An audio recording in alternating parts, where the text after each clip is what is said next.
Reverse discrimination, racism by any other name, that is the topic of tonight's byline. Do you believe in equality? Do you believe that we should all receive equal treatment? Most people would say equality is a Canadian value. I'd like to say it is, but experience has taught me otherwise. Sure, the Charter of Rights and Freedoms is supposed to guarantee equality in our interactions with the federal government. In Section 15, it even says, every individual is equal before and under the law.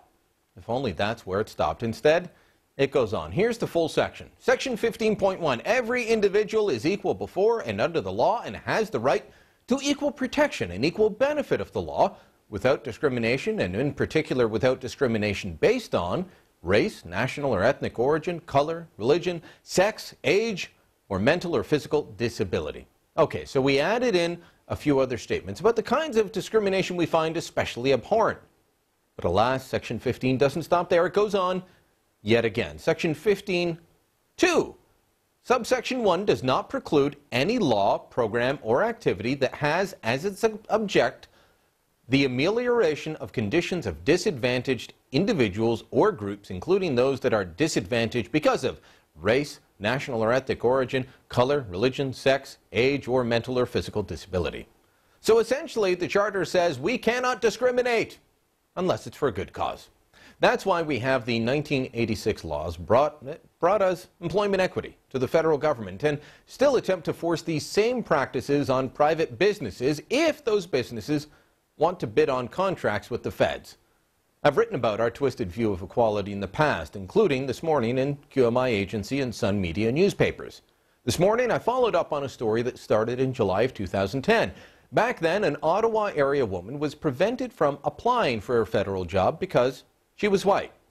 The job in question was with Citizenship and Immigration Canada and stated as the first and most important requirement that the job was only open to members of the following employment equity groups: Aboriginal persons, visible minorities. If you are a member of one of the other groups with special job privileges in the federal government, you could not apply. So women? No. Disabled? Not a chance. White woman?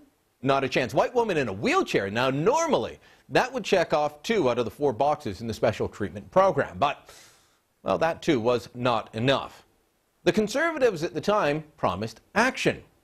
I was very concerned to read the report of a position only being open to people from an identifiable group. Immigration Minister Jason Kenney said at the time. He went on, all positions should be on the basis of equality of opportunity and merit.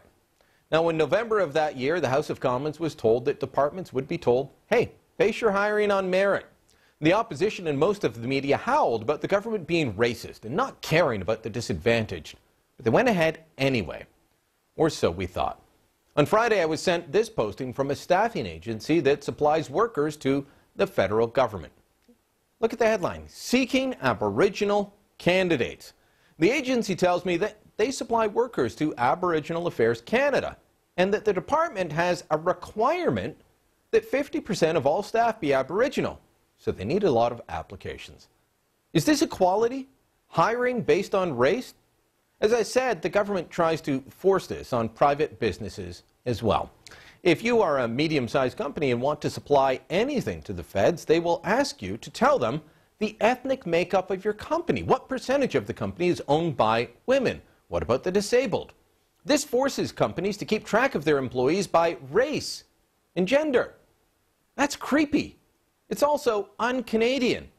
If we believe in equality, true equality, that all are equal before and under the law, then we need to end this practice completely, once and for all.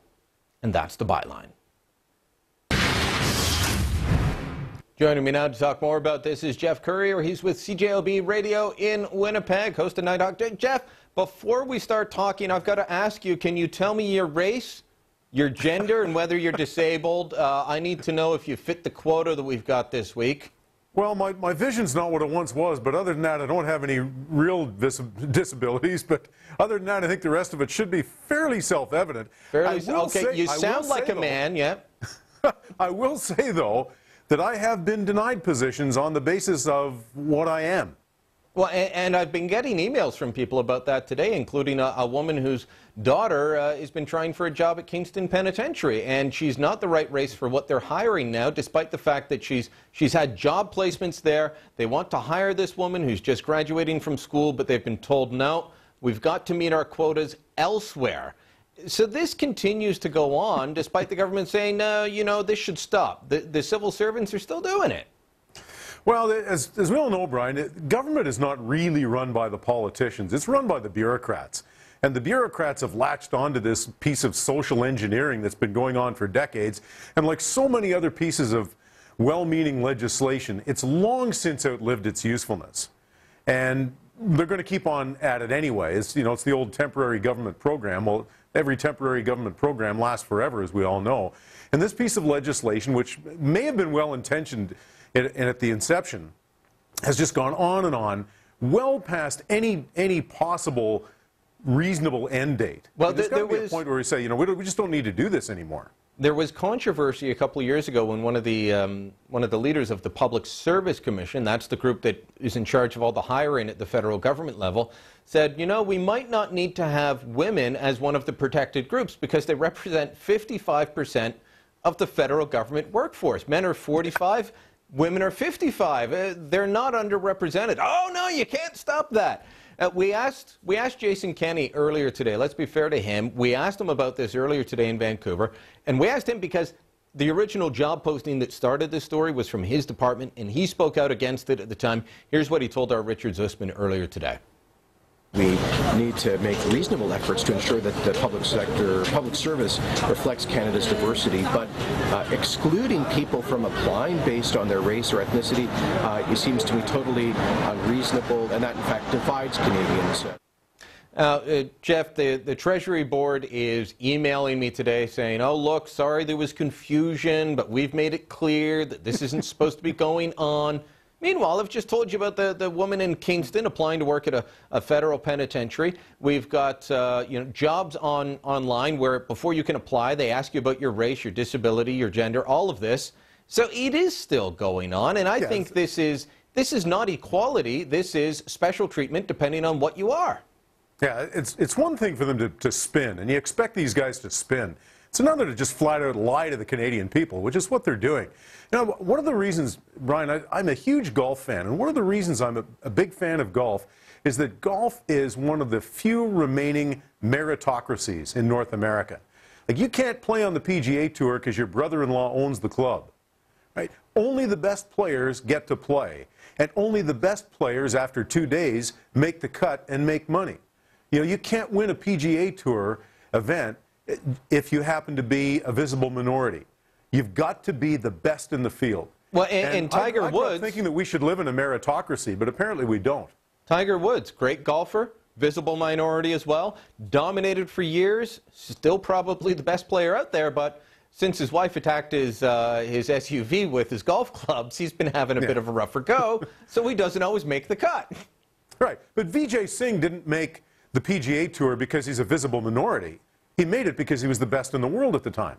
Yeah. And that's the way life should be, that we're all raised to believe that if you study harder, if you work harder, if you're smarter, if you're better, if you're more ambitious, you will be rewarded for that.